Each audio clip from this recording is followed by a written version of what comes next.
Good morning and welcome to the Center for Spiritual Living Midtown, where we remind you that such is the nature of life that all it wants and all it asks is the opportunity to appear.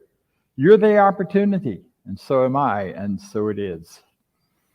So welcome everyone. We're glad you're here. We have folks here in the room and folks out there sitting in your living rooms or wherever you might be watching this. I hope you're comfortable. I hope you're enjoying yourself. We've got our coffee going in here.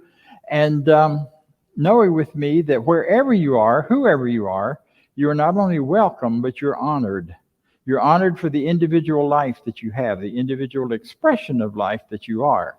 Whether you consider yourself he, him, her, they, or anything else, whatever your self-expression is, we honor it because it can be nothing else but life itself, God itself, flowing through you as you. So, of course, we honor it and respect it and appreciate it. And so you're welcome here. You're always welcome here. And we're very glad that you are. So as we move forward into who we are and talking a little more about this, one of the things that we do is we do teach a set of principles. We are not a dogma, but we are a teaching, and a teaching based on new thought, based on the idea that there is one power, not two, and based on the idea that that power as life is moving through each of us. So to know more about what we teach and believe, listen now to our Declaration of Principles.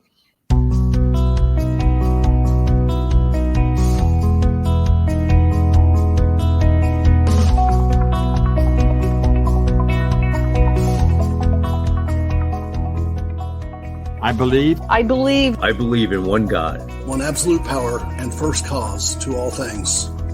I believe that this power is perfect love and creates out of a desire to express love. I believe all thought is creative, and how I choose to think creates my personal experience. I believe in the unity of all life and the immortality of the individual soul, forever unfolding.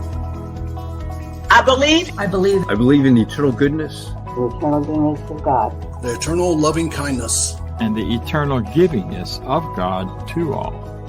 And so it is. And so it is. And so it is.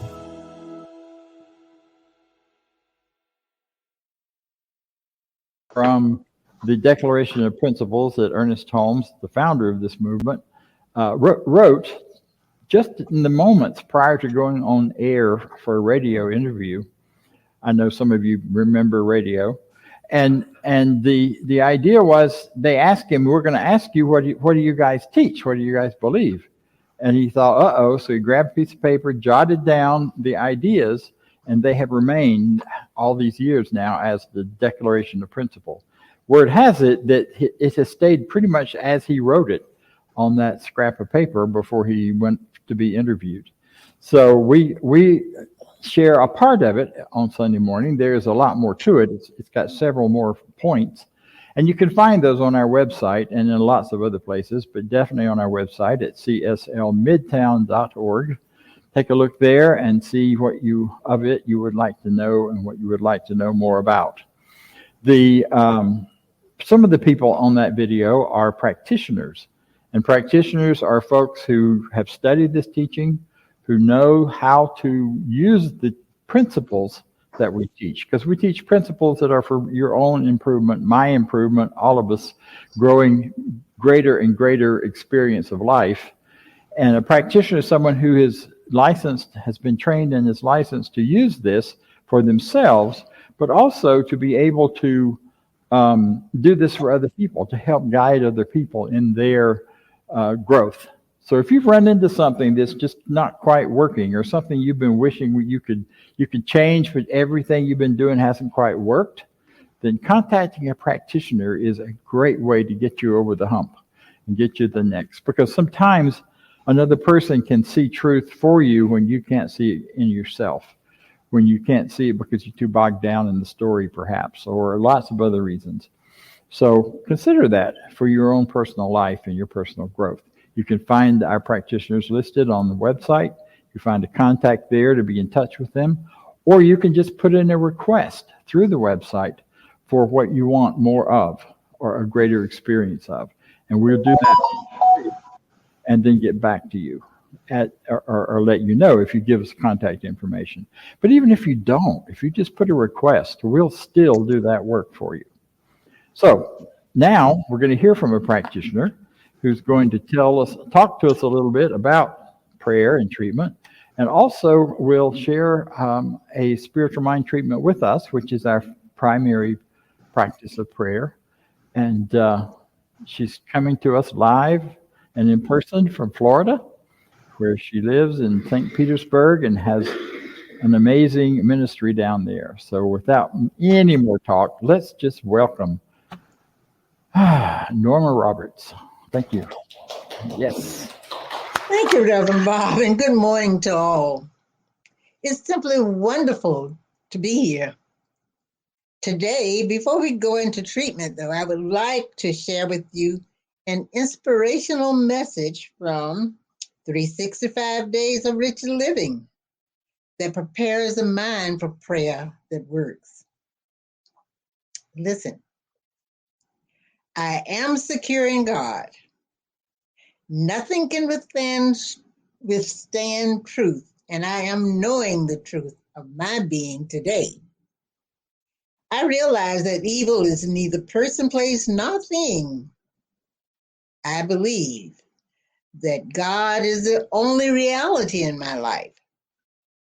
There's nothing to prevent my good from appearing in my life right now, but I am open to the ways of the Spirit. I face my problems with an inspired mind and the faith that good alone can triumph, for good is God in action. Within me is an intelligence greater than anything the material world can devise. I turn to this inner Christ center and know that greater is He that is within me than he that is within the world. Nothing can stop the onward action of truth in my soul. I am undaunted by negatives, but I know that my God is with me and His mind is leading me. I stand in the midst of a flexible universe that responds to my thoughts and acts upon it. I alone am the creator of good in my world.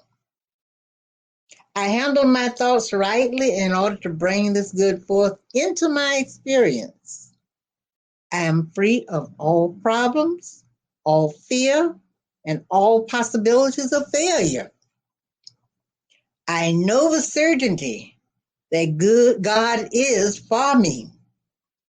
My world must respond to my thought, for that is the law of mind. I now declare the peace, love, and beauty of God as my true environment, and these now bless me. God surrounds me, enfolds me, and upholds me at every moment. I speak the truth, and the truth is all that I can experience.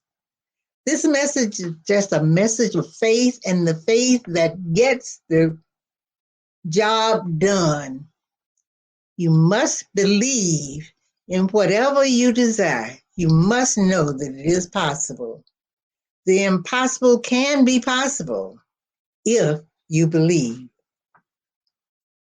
And now, as we prepare for our morning treatment, I invite you to take a deep breath, relax, and feel at one with the presence of God with you.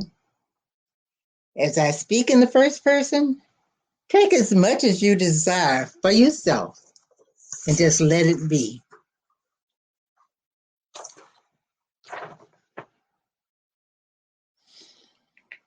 There is but one life.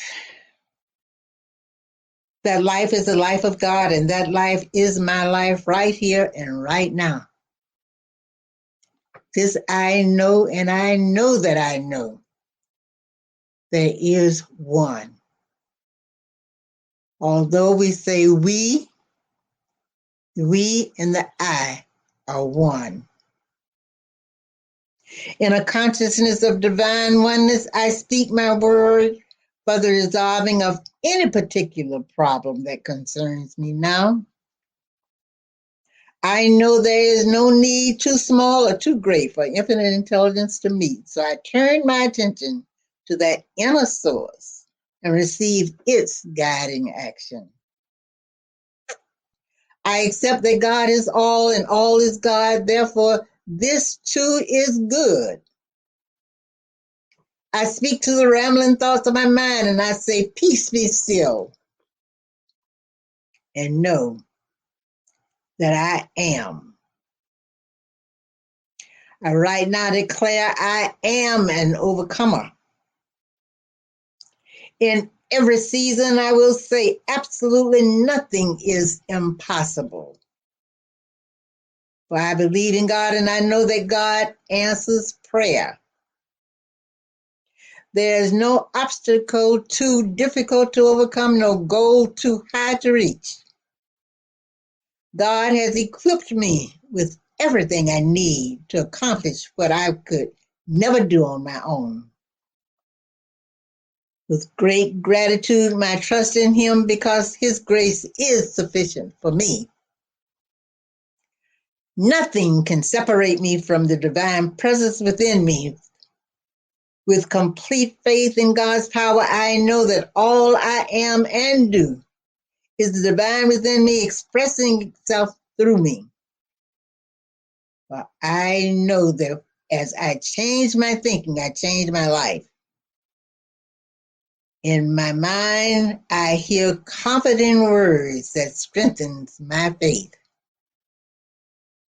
If God is for me, who can be against me? If God is for me, whom shall I fear? If God is with me, His loving arms surround me and I am safe. I am loved.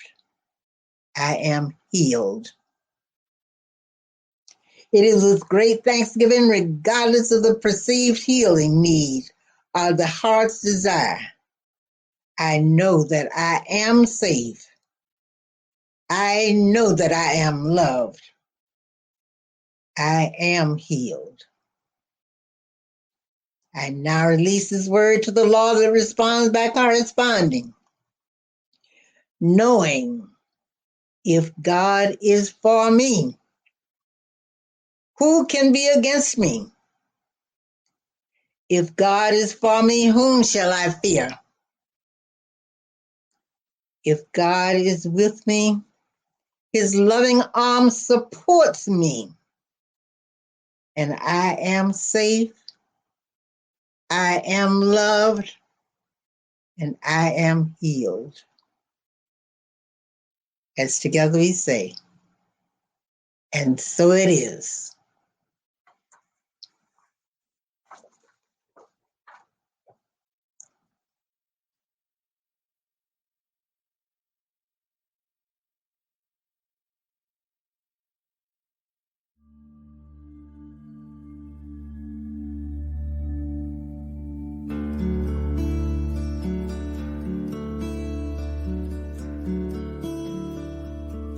What if a prayer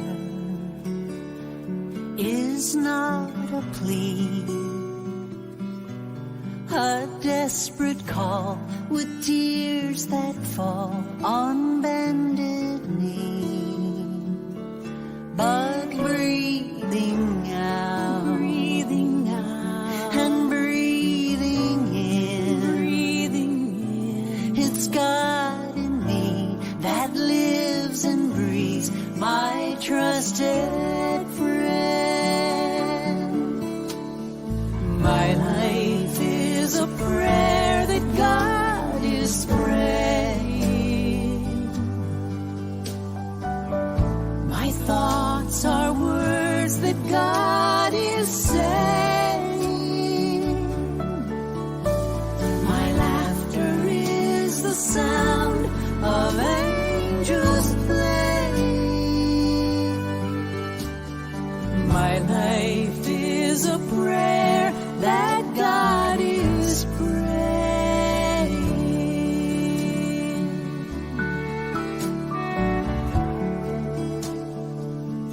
What if to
My life is a prayer that God is praying. My thoughts are words that God is saying. My laughter is the sound of angels playing. My life is a prayer that God is praying.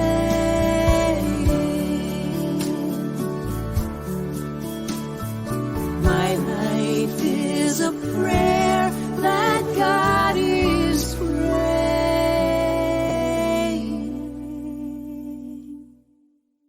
My life is a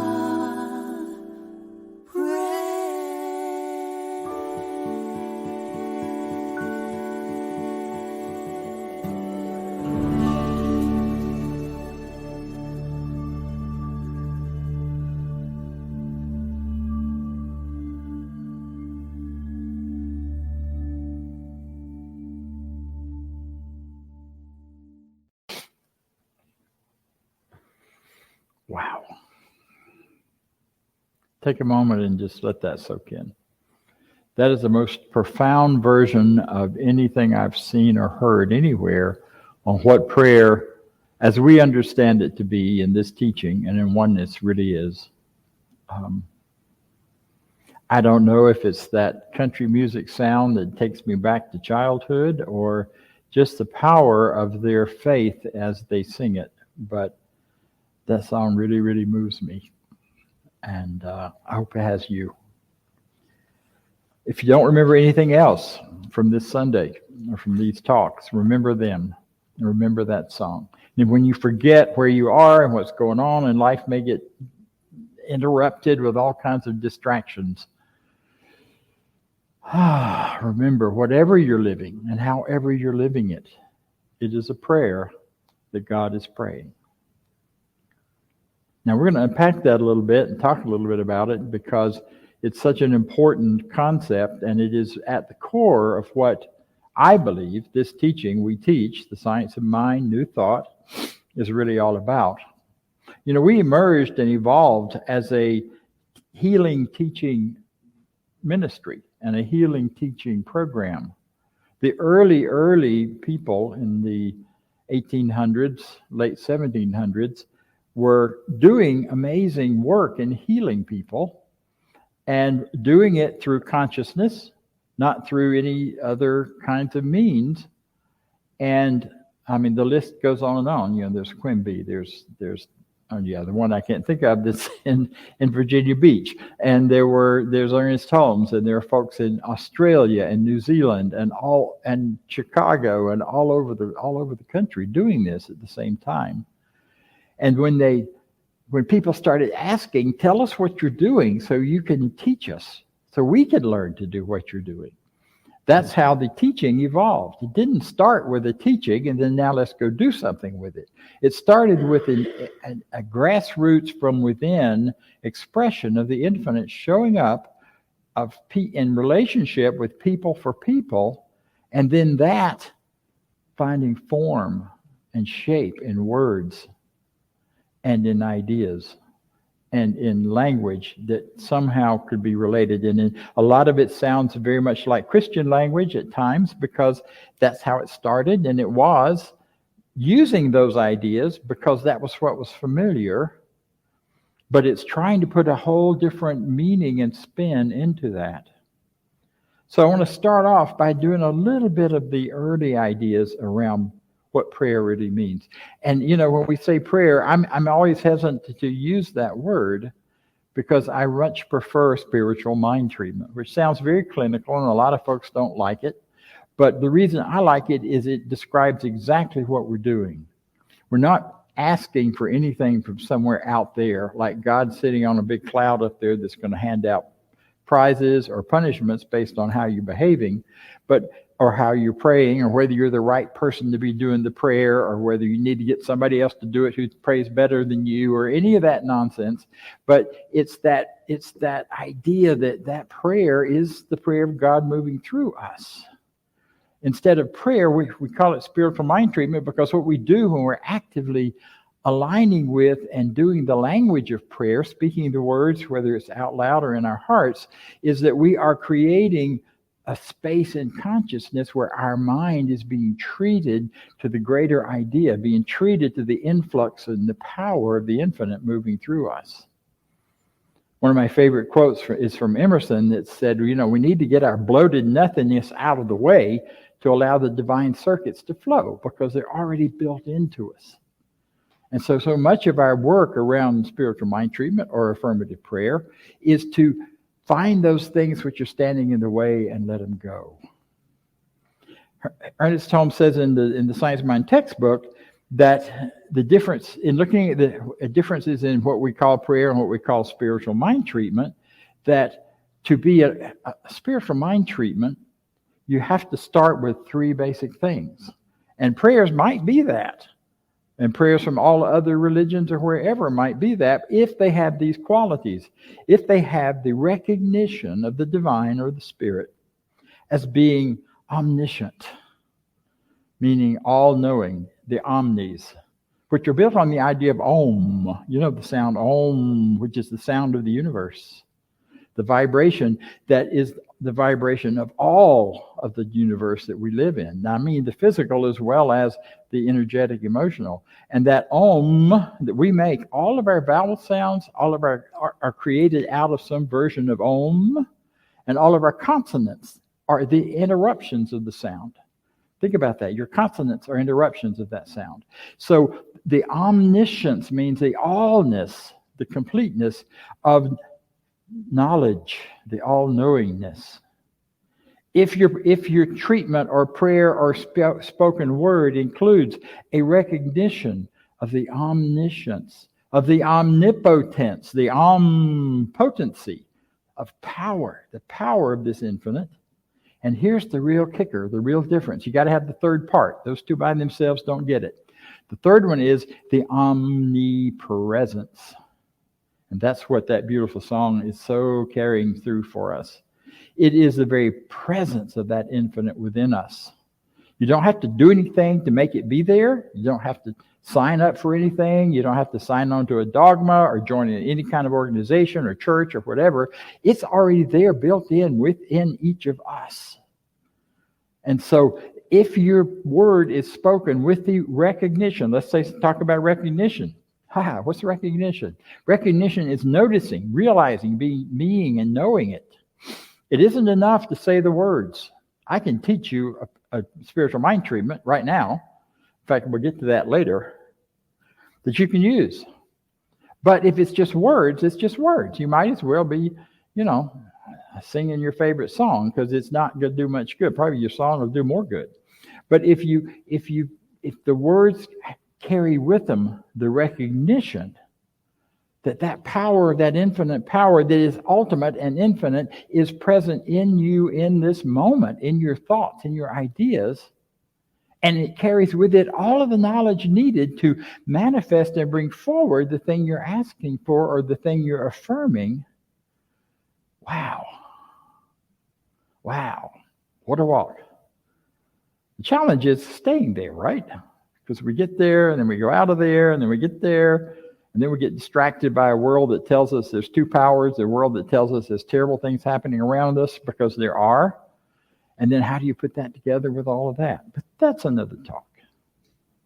Well, here's the place today we're going, and that is knowing that this amazing infinite power always answers prayer. Because if it is oneness, if it is omni, anything, then if it does it in one place, it's got to do it in every other place. Or it's not an omni, it's not a completeness, it's not a wholeness. So it answers prayer. If it ever answered prayer, it always answers prayer. One of the challenges I hear from people a lot early on in there when they come into this teaching is, well, that stuff all works great for somebody else, but it just doesn't seem to quite work for me because it ain't working. Well, you know what? It does work for you. The problem is it works according to your belief. And the goodness of it is that it works for your belief. See, because in each of us, there is this moment where you realize that the prayer is not about I, me, my, what I want, always. Although that's part of it. But it has to start with, and there's another quote coming up, it starts with the idea that to use a biblical scripture, the Father or the divine or the infinite within me is within each of us. So it's not me, it's the power within me. It is when we are speaking our truth, it's not me speaking by myself. It's me speaking the truth that is already flowing through me as the truth. And that's true for you too. Wherever you are, whatever you're doing, whether you're ordering your brunch or whether you're just speaking some profound thing for your grandson if he's listening, or for whoever else might be around. It's just that moment of like, here we go. See, and in all of this, there has to be that consciousness of oneness, that it's not only one power, it's a universal power. And then here's the kicker, that nothing in my thought denies it. Ouch. How often is it easy to we find ourselves saying things like, God's not here. It's just too much evil going on for that to be here. I don't know about you. There was a time back in the 90s when I was first starting out in this ministry, when there were all kinds of things about let's bring God back to America. Let's bring God back to this group or that group, as if it went somewhere. If it had, it would simply mean that those things would cease to exist at all. They wouldn't be. Not that they just wouldn't be, they'd be around making noise and troubling people. They just wouldn't be. So it's not possible for this infinite to be anywhere else but right in you at this moment. So there's a place in us. There's a place in us, there it is, which lies open to the infinite, always. But when the Spirit brings its gift of the infinite being speaking and living through us, pouring itself through us, it can give us only what we can take. And that taking is mental. We take it by believing it. We take it by accepting the idea. Even if we don't quite fully believe it, we accept the idea of it. We accept the idea of greater good. We accept the idea that we are free to live and do those things which bring us joy. And there's no judgment from anywhere, especially not God, if we're following our dreams and they match us and they match who and what we are. See, I think that's just so profound and so important. And some of that is about praying in God's name. We talk about that, praying in Jesus' name, or praying in Buddha's name, or praying in anybody else's name. In the name simply means in the consciousness of. It doesn't mean you're naming that person and they are doing the prayer for you. It means I am going to step into that consciousness of the infinite, that consciousness of Jesus. Oh, wow. Jesus, who talked about this idea that God is within me and does everything that's happening in my life is God coming through me. It isn't me doing it. That's a pretty powerful place to live. I step into that every chance I get. Every time my mind says, oh yeah, let's go there.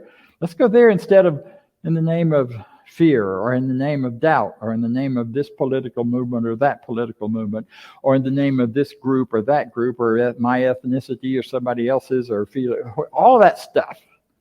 How about stepping above and beyond that in the name of the infinite love that God is, or in the name of whoever you're that spiritual teacher being that draws you forward and gives you the best ideas, that lifts your consciousness to a different place. Yeah. See, God's not far away. It's right here. It's all over the place in the New Testament. The kingdom is at hand. Now, kingdom's kind of an old idea, but that was, sovereignty is at hand. How about that instead? It's not just to certain people. It's to everyone. We don't have to talk this power into something we want it to do. We don't have to convince anybody but ourselves. So here's my quote. You'll see it up here from Rev Rad. We must raise, or expand our consciousness of thought and feeling to match the reality we are calling for in our prayer treatments. In other words, we're not asking the infinite to somehow come down into to our form and change things. We are instead bringing our own consciousness up to be in that place of wholeness and healing we're talking about. We're using spiritual mind treatment to align with that greater truth, that greater goodness, that greater power that's always present, but that we filter out. You know, perception is not really a matter of how much we can get in to see. It's really about how much we filter out. You've probably seen those videos and things where you watch it one time and say, did you see the gorilla? What gorilla? There were just a bunch of people playing basketball. Then they slow it down or speed it up or talk about the gorilla enough that when you kind of relax, you suddenly see this gorilla walking through the basketball game. You didn't there because you don't expect to see a gorilla walking around in the basketball game, so we filter those things out. You know, the visual universe and the universe of light that we see and experience is about less than 10% of what's out there. I mean, think about that. Right now, what's around us in this space, the creative power and energy of it is only really available to see and to experience about less than 10%. The rest is all productive potential energy and light waiting to be recognized and brought into focus and brought into reality. And we do it by lifting our consciousness, by raising or expanding, whichever language you like. It's kind of hard to think about raising on a round planet that's flying through space in circles. But, you know, raising in that reference to where we are, perhaps, or expanding out to embrace the greater possibilities of what we are. And the only argument you ever need to do, the only begging you ever need to do is for yourself, to yourself. Talking yourself back into these truths. I don't know about you, but it's easy sometimes for me to forget them. Somebody makes me mad. I forget who I am. We won't talk about drivers. But you know what I'm talking about. All of a sudden, Louis Hay was one of the people that first woke me up to a whole new idea about driving. What if you got in your car, before you did, you just surrounded it by love? And in fact, you named it to be a love vehicle. And you just imagined it as taking you through and allowing you to interact with all kinds of people in a loving way. Believe me, when you think to do that, when you lift your consciousness to that level of thought, before you get in your car, it'll be a different experience. You'll drive more defensively, you'll be more safe. You'll not be as concerned if somebody else gets in the lane before you or gets, 2 minutes gain running down the straight or the expressway or makes it through the traffic light and you don't. That's one of mine. I can't get through the traffic light because you people didn't move out of my way. Well, you see the problem in that, right? The you people. I've already separated myself from this infinite oneness because I made you people you, not me. My people. Our people. That's the power of it. So we have to raise our consciousness and our ideas of ourselves and the world we live in to that place of wholeness and oneness and goodness that we've been talking about so far this morning. There are steps to treatment that we teach. And we're not getting into whether it's 5 or 7 or 3 or 29.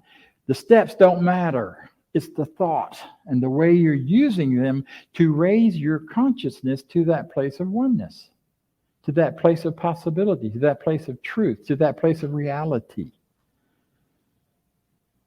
So we always start a treatment with recognizing what is. God is.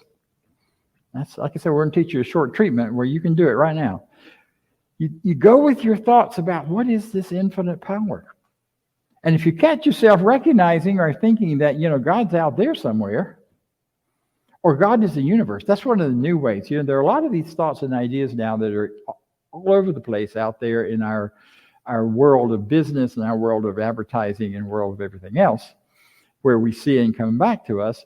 But I hear the universe used a lot like it's out there, like it's not where I'm living right now, not where there's not possibly this entire universe within me that is a reflection of that universe out there. So when I say I'm releasing this into the universe, well, it ain't out there. It's in here. I'm releasing this into me. So whatever those ideas, spend some time with that. That's the most important step of the whole treatment process, is what do you think and believe about God? Is it present right now? Is it omniscient, all-knowing? Is it all-powerful? Is it all-present?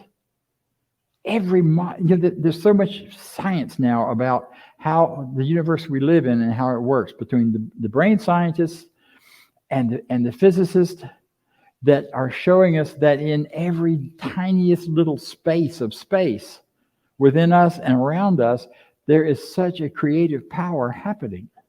Did you know you're a light generator? That's not just a metaphorical idea. You are a light generator. When the light from the sun comes down, it comes in as rays. It does not come in as particles. It is not light that you can see. It only becomes light that you can see when it hits another thing. But when it hits that thing, it doesn't just bounce off of it. That thing is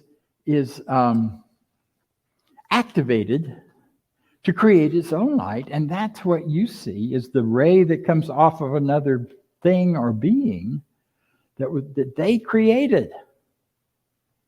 The moon isn't just a reflection of the sun. The moon creates its own light as a result of the sun hitting it. You create your own light physically, physiologically, as a result of the sun hitting you. That divine power is right here with us all the time, and it is more and more being proven by the physicists and by others who are looking deeply into these things. So the God is the question. What do you think it is? What do you think? I call it an it because I can't call it a he or a she. It is a he, it is a she, it is a they, it is an everything. But it really isn't it. It's a power. It's not a personality, it's a power. And then what's your connection or relationship with it? That's the second step. I am. God is. I am. I am somehow part of it. Yeah, but I'm that part that he doesn't pay any attention to and that screws everything up, right? No, you're just God's opportunity to try out, do things, and make messes. My teacher, some of you know, Kennedy Schultz, used to say, we spend the first half of our life making messes so we can spend this last half of our life fixing them all. And I think he was right. I've certainly experienced that. I made a lot of messes. Not that I don't still do that, but I'm getting better at making those messes into something pretty wonderful instead. But what I am the divine within the divine. I am the prayer that God is praying. I am the universal continuation of this power for good that is called God. That's a powerful idea. And it doesn't separate me in any way from anything or anyone else.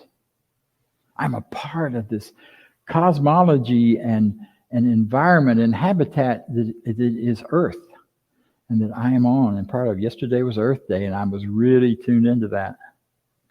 And here's the next part, is I know. So what do you want to know? That's the part where you declare.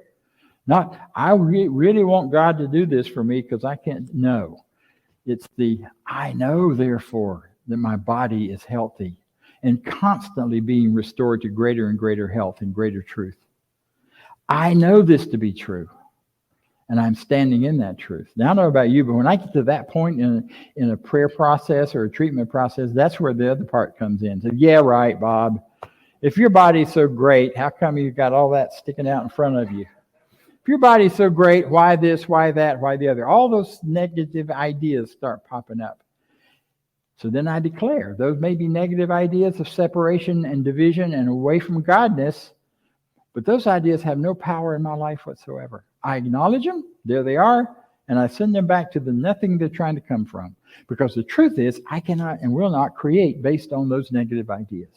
Instead, I return to the truth of who I am and the perfection that I have, whether it's prosperity, whether it's relationships, whether it's physical health, or whether it's bringing forth the gifts that I want to give and the work I want to do and making that come forward with ease and grace and greatness. Now, when you get that and your mind and your heart goes, yeah, what's the natural response? Gratitude. How could I not be grateful to live in a system, to be part of a system, to be an intimate, creative part of a system that works this way? Holy moly. That breathes me and beats my heart and carries my ideas out into the world into new and creative ways. Wow, that kind of gratitude is just huge and all over the place for me. It's part of how I react to that song. I'm a prayer. That just blows away all those negative ideas about who I am. Yeah, but no, you're just this little boy that crawled out of the swamp back in Florida 190 years ago and blah, blah, blah, blah. I'm a prayer that God is praying. So grateful for that. And then you release the whole thing. And so it is. I don't need to dwell on this. I don't need to think a lot about it. I don't need to spend a lot of time on it. Now that I've created that reality in myself, it is now set free within me to change my experience, to change my activities, to change my life direction. And then I just have to pay attention to what to do next. Yeah. Because you see, that's really what we're teaching. And that's what all these laws and other things that we teach, we've been doing this whole month about various practices. But that's our core practice. That's the one that just brings it all home for me. So listen to this. Listen to it again. Read that section of the Science of Mind textbook, somewhere around page 150, that is called Prayer. It's short. It doesn't take you long to read it. Read it. Think about it. Decide how those words fit and matter. Spend time with this idea. Play, if nothing else, with that first step of God is. What in the world does that mean? Infinite intelligence. I hated the God word when I first came in here because I thought it was a bad guy pointing his finger at me, but it wasn't. It's an infinite intelligence. It is in the very fiber and being of everything. Find that meaning for you. Use whatever language works for you. And then take it from there. Because you know what? You're wonderful. So am I. So it is. Thank you. Thank you. So here comes God in another form. Going to come show us and talk to us and lead us in a little information about our prosperity. Thank you, Vance. Thanks, Dr. Bob. I'm glad you're all here, and prayer works. Yes. So you can donate online at cslmidtown.org/donate. There's a link. There's a QR code that's going to show up in a second. There's a link on the YouTube channel that works. You just click on it, click the QR code. It will take you right to that site. You can donate once. You can donate on a regular, ongoing basis, however that works for you. And for those of you in the room, there's a basket in the back. So we have lots of ways to do that. So if you will, say our affirmation of prosperity with me. I live in a universe of abundance. As I freely and joyfully give, I join in the divine flow, and all that I share with life returns to me, multiplied abundantly, and so it is. So we have another opportunity for giving. That was financial giving. There's time and talent, which we can use more of. We can use people to help with all the technology here and helping every week with what we do with the service and on a monthly basis. So Bob's going to talk about some changes coming up with that and our annual meeting, which we're going to have the first Sunday in May. So that's all coming up too. So back to Bob. Thank you, Vance. Yes, please. If you're out there, don't get up now. Go get your cup of coffee. Watch to the end of this, please. We have some very important announcements. The first one of which is that we are moving to once a month in person here at the Recreation Center in Garden Hills. We're going to start that in May, and we'll continue it through the summer. Then we'll see where we are and how we're doing. So that, and this is because we are showing up here every week, and we have been since last July. Can you believe it? And during that time, we have had some really loyal, wonderful people who are here every time. And they are a very small group, and they are valued, and yet it's a lot of work and a lot of money to do this every week. So if you want us to do this more, you can help by contributing your time, your talents, and showing up in person. So we're going to give you a chance to do that by doing some special events on the first Sunday of each month, and we're doing them here at the Rec Center. In May, we're going to be doing our annual meeting. This is a very important meeting where we elect the board, where you get to hear about the financial situation of the center and the plans for the future where that's concerned. And then also we'll be together, and hey, you can't have an annual meeting without a potluck. So we're going to have food. Bring food, join us, make it a feast. As many of you, some of you I know drive from a long way to be here, and I really appreciate that and hope you can do that particular Sunday. In June, there'll be another food event, of course, followed by a workshop or a kind of rap session is a very old term, and forgive me, but that's the one that comes to mind, where we're going to talk about some current event issues that are on people's minds and how to walk through some of them from the perspective of this teaching, from the perspective of wholeness, rather than the perspective of divisiveness and separation. So, so you got that. We'll gather on the first Sunday, and all the other Sundays, by the way, we will still be right here broadcasting online, not right here in this building, but right here on the internet. So don't fail to tune in with us. And we're going to be looking at developing some other events that will be online so that you can join us there and keep our energy and our focus going. We are a community. We are a community of people who have faith in the one and the oneness. And being a community, we're coming together. We're going to be looking at community. In July, or in the end of June, we're going to have a workshop on the beloved community by the author of a book by that title, Jim Lockhart. So there's a lot of things. There are a lot of good things coming up. Pay attention. Notice. Go to the website. If you love working on websites, YouTube.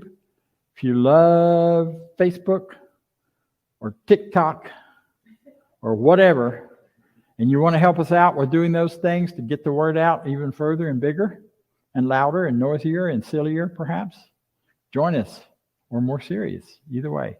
So thank you for being with us. Let's join now in our closing affirmation and go from there.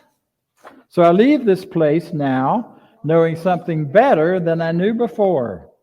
I go forth into the world with a heart full of love and a mind full of good sense. I look at the world in a greater way, knowing that I have within me everything I need to create the life I desire. I give thanks for this understanding. I'm grateful for the spirit of life that lives through me, and so it is. And I forgot to say, on the first Sunday in May, we are celebrating my 5th anniversary with you. Now, it's about a month late, but that's okay. I'm here celebrating 5 years and so grateful to be here doing that. So join us next 2 weeks from now. Thank you.